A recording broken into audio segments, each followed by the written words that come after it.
this is going to be a nasty campaign from the Conservatives aimed full tilt at Sir Keir Starmer. Basically, the argument is, well, there may be some people who you regard as centrists and reasonable in the Labour front ranks, but Keir Starmer was there saying from the shadow cabinet that Jeremy Corbyn ought to be the Prime Minister. He can't be trusted. He's a lefty. Is Rishi Sunak gearing up for an autumn election?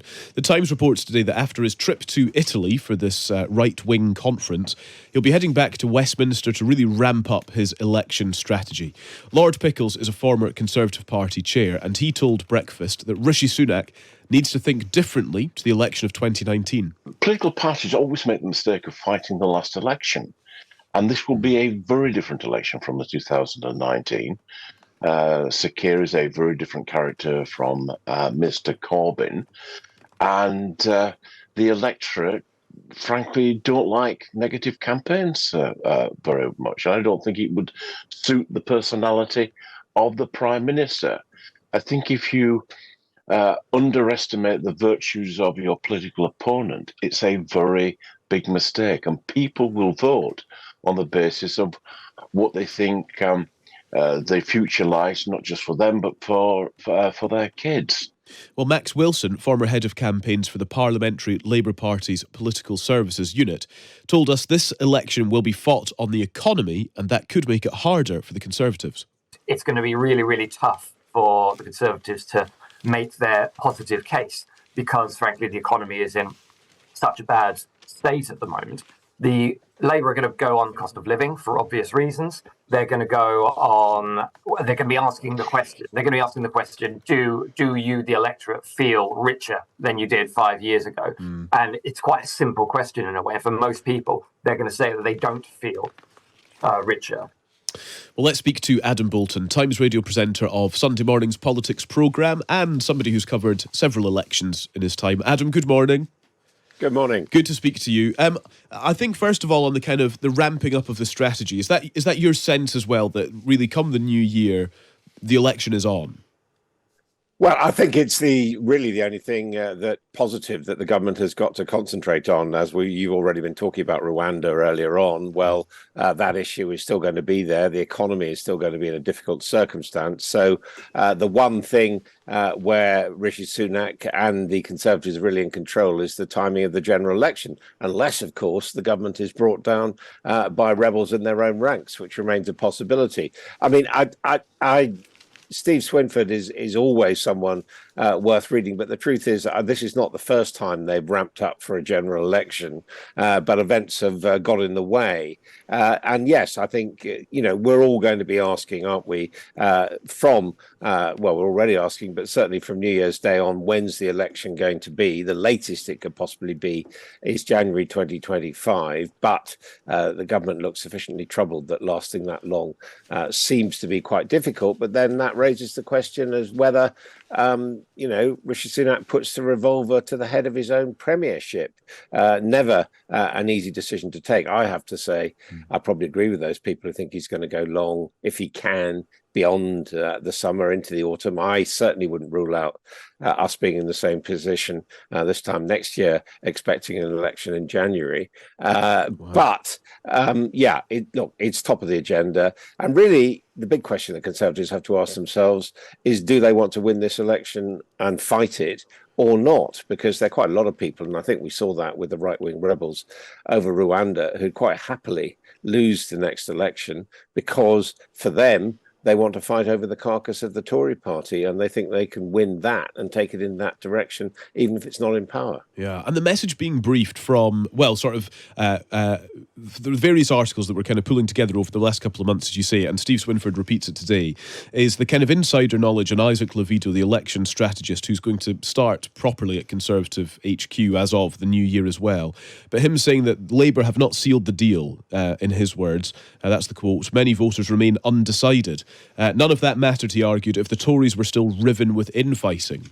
And so we kind of can turn to strategies, I suppose, Adam. Rishi Sunak's got a real headache when it comes to party unity, but Keir Starmer, similarly, has not sealed the deal. And so how do these two sort of come up against each other when a campaign does officially get underway? How do these issues kind of play off?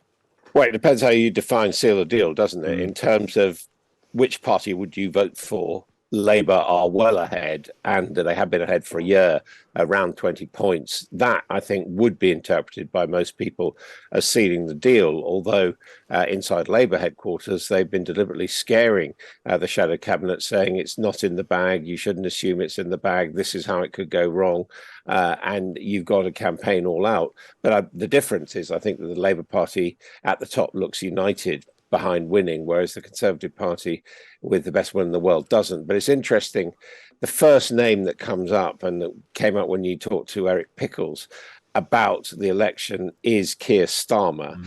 And we've been doing some work for our programme tomorrow, Kate McCann and I, talking to Richard Holden, amongst others, who's now the chairman of the Conservative Party. Did you know that? Not a lot of people do. He's called Richard Holden. Again, the first person he mentions when you talk to him about it is Sir Keir Starmer. It's quite clear that Eric Pickles is going to be disappointed. This is going to be a nasty campaign from the Conservatives aimed full tilt at Sir Keir Starmer. Basically, the argument is, well, there may be some people who you regard as centrists and reasonable in the Labour front ranks, but Keir Starmer was there saying from the shadow cabinet that Jeremy Corbyn ought to be the Prime Minister. He can't be trusted. He's a lefty. And I have to say, I disagree with the last comment that it doesn't suit Rishi Sunak to be negative. I think anyone who's been listening to Prime Minister's questions closely knows that he loves being rude to Sir Keir Starmer about being a lefty lawyer and out of touch. And I think, oddly, bizarrely, this election, probably more than many others, is going to end up being focused on Keir Starmer and Rishi Sunak, partly because Labour do identify Rishi Sunak as a negative in the Conservative ranks, not because they're particularly critical of him, but because they can see that his own party doesn't like him. It's really fascinating that. And this from Steve Swinford's piece today. Labour's been preparing for the Tory attacks. Here's the quote: "If they want to get dirty, we'll be ready." Does Sunak want to open up scrutiny on his own finances, his time working in finance, or his time in America? There's preparation going in for this to be a negative campaign. Absolutely. I mean, people are focus grouping. We know that, where they take groups of voters and ask them what's on their mind. And the truth is that the words you get about Sir Keir Starmer are things like boring and don't really know. But in this particular election campaign, that is good, because the words you get about Rishi Sunak are what most people will regard as negative: rich, out of touch, doesn't understand the concerns of ordinary people. And, you know, he can't get away from the fact that he's married to a billionaireess and has had a lifestyle not really on a par with most ordinary British voters. Yeah. Just in terms, Adam, final thought on, one of Eric Pickles' points there was you shouldn't fight to the last election. That's a trap that parties fall into. But similarly, we, can't help ourselves in comparing this sort of feeling where we're at now in the electoral cycle with previous experiences. And one of the most common and frequent comparisons is the kind of end of John Major's government, where sleaze was rife and, party difficulties were so difficult to manage. Are you happy to draw any comparisons with lessons from the past, or is this a whole new thing? Yeah, I do think that is the parallel. I mean, the real question that sort of nerds like me have been asking ourselves is this like 1992, when Neil Kinnock appeared to have a strong offer but ended up being trounced unexpectedly by John Major? Or is it like 97, when Tony Blair led Labour pretty much at a trot to a staggering victory of a scale that even surprised him? I don't think that level of charisma is something people associate with Keir Starmer, but certainly if you look at voting patterns in by-elections and in local elections, it's more similar to the run-up to 97 than it is to 92, in as much as the votes for Labour are stronger and more consistent than they were in 92, even though there was a swing away from Labour from the government, the Conservatives, in by-elections. So I think the pattern at the moment looks like 92, but the big difference is whereas Tony Blair was this massively popular, charismatic figure, this time round, the controversial figure, if you like, the figure attracting public attention, is not Keir Starmer, but Rishi Sunak, who's attracting that attention negatively, not least from his own party. Adam, lovely to speak to you. Thank you very much. Thanks for joining us. See you tomorrow. Cheers. Yeah, see you then. Adam Boulton, Times Radio presenter. He and Kate McCann have got Sunday Morning looked after for you tomorrow from 10. Among their guests then, Deputy Prime Minister Oliver Dowden and indeed Shadow Secretary for Health and Social Care, Wes Streeting, coming up on the programme tomorrow.